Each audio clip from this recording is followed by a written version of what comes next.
Hi everyone, welcome to Contact Centre's Uncensored. Hi Simon. How you doing? I'm good. Hey. Yes. When you were a leader, did you ever become a little bit jaded? What do you mean when I was a leader? No, that's my ego. Well, yeah. You mean in the contact centre environment? Yeah. When you weren't self-employed, because who are you leading right now? Myself. Yeah.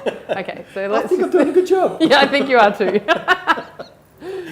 In the absence of any other opinion, I'm doing fine. So, yeah, definitely in the contact centre environment. Did you find yourself becoming a little bit jaded with, and particularly around absenteeism, maybe mediocre performance? Yeah, just the ongoing frustrations of maybe you're not seeing the change that you're striving for. You're hearing the same excuses or reasons over and over. Look, I was in a very rapidly changing environment, and so there was a lot of stuff that was great for me to avoid that from happening.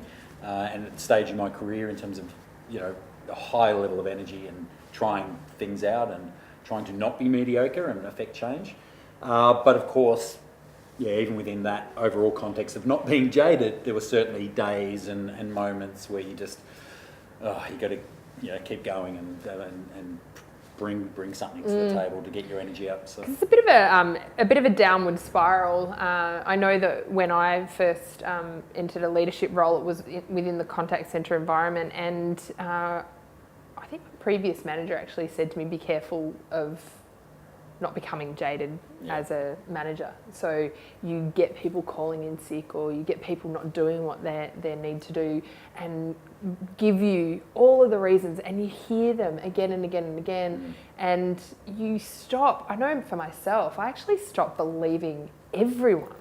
Right, so because of maybe a couple of individuals, that then just spread. Yeah, and even looking in terms back, of your filters that you had on the whole. Yeah, I'd love to kind of retake that part of my life and actually look at, well, where was I in the whole scheme of things, and that's why I say the spiral downwards is, potentially I lost sight of why I was actually doing what I was doing.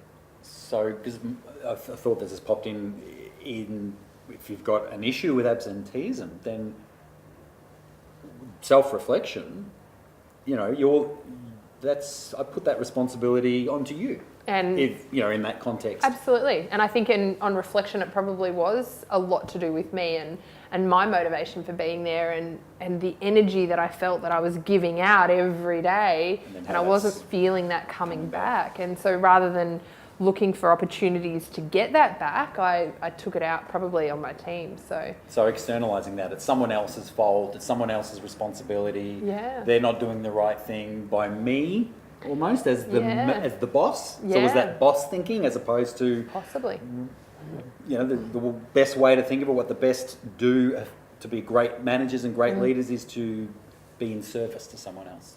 And I think, if I think about the book that I wrote, The Direction Dilemma, it was probably that one thing that helped pull me out was, well, what do I want? Where do I want to go? Yeah. And then focus on my own development and my own future. And so do you think that would be for leaders who might be feeling a little bit jaded or cynical, because I'm sure they're out there, would that be a first step, would be to buy a copy of my book? Yes, absolutely. Hit Shelley up. I'm sure she can give you a signed copy as well. Absolutely. So yes, step one, buy Shelley's book. I think that you got to take care of self before you can take care of anyone else. So why are you jaded? You have to get to the root cause of that, and get some perspective from others that you trust, that are in your circle. That's a great idea. And get it from your team. Get it from, here's something radical, the very people that you've got issues with. Where's the cut-through conversation, which is what our show's about. Absolutely. With those staff to, put it all behind you and actually start afresh and have cut-through conversation around their absenteeism, but possibly what is it that you're doing or not doing that could be leading to that. Great. And I love that. Be prepared to hear some difficult things coming back at you. It's a start, but in the right direction. Yeah. Thanks, Simon. Cool.